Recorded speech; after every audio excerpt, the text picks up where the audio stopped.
Hacking phases. Yes, I said phases, not phasers. You got to get the geek out of your brain there for a second. So let me ask you guys a question. I always ask my students this question, and that is, what is the most secure system you can think of? Yeah,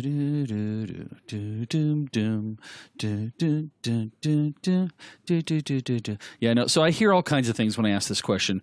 One of the answers that I hear is Linux or Microsoft.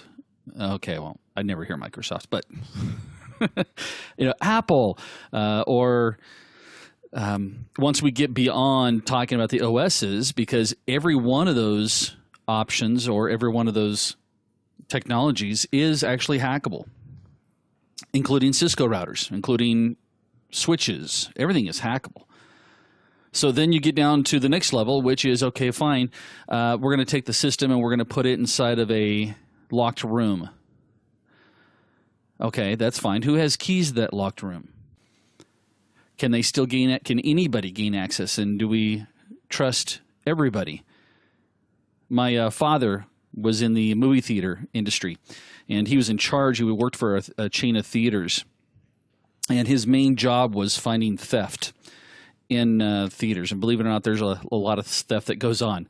But he once told me, he said, never trust anybody 100%. And sometimes you don't even trust yourself because there's temptation. So again, I ask, who's got keys? Where are the spare keys? So, okay, fine. Dale, if they get into the room, we'll know about they get into the room. Well, that's really great. I was actually, I have a friend, and I'm using air quotes right now. I have a friend who was involved with a penetration test at a bank. And my friend showed up to the branch with a new Blade server and announced that he was there. He was running late. He needed to install this, that it was there to...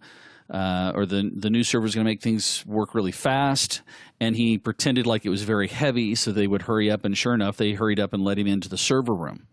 Well, while my friend was in the server room, they left him alone, and so my friend did all kinds of fun things. Obviously, my friend had a contract with this particular company or this particular bank, and my friend went through and saw a shelf of tape backups, and so he very easily put tape backups into his duffel bag. He also went ahead and deployed the server. The server actually was nothing special except for it was a backdoor into their network. While he was at it, he grabbed some hard drives that were sitting off to the side that looked like they were for hot spares, or maybe they were older drives that possibly still had data on them. So even at the hardware level, we have an issue as far as what is the most secure system. The answer I usually say, and I know this is going to throw some of you guys, but it's typically the one that's never built. Because no matter what you do, there's always some type of entry into that system, whether it's you, and of course somebody can impersonate you. And trust me, even as careful as I am today, I'm still shocked sometimes the things that I go, oh crap, I can't believe I just did that. I gave out that particular piece of information.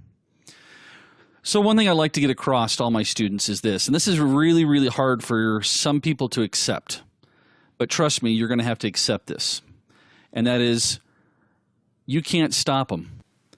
I don't care what new hardware devices you have, what you have in place. If there's not a digital hack, there's a physical hack. There's a social engineering hack.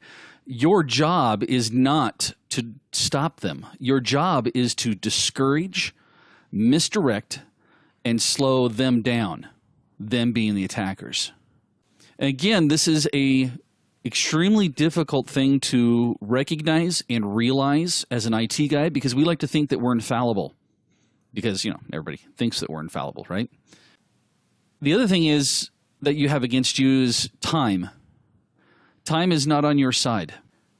A hacker has all the time in the world. You are busy doing other things for your company, or looking for different vulnerabilities, or you're busy doing other things, and you don't work 24/7. Hackers can set up botnets to do things for them 24/7. So when we see things like, it's going to take X amount of days for somebody to hack brute force a password, trust me, time is on their side. There's one more thing you need to understand, and that is the attacker only has to find one opening.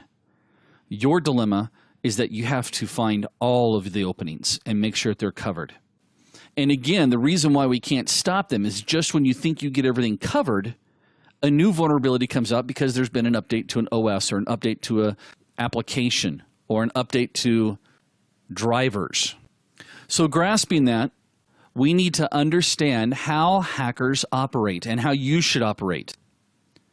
Now, when it comes to understand how they operate, you need to grasp that hackers don't, or hacking attackers don't actually accomplish everything in a single stage. They actually go through what we refer to as phases. And along each step of these phases, the attacker learns something about your environment. Some of it can be beneficial to them. Some of them is just like, okay, I got it.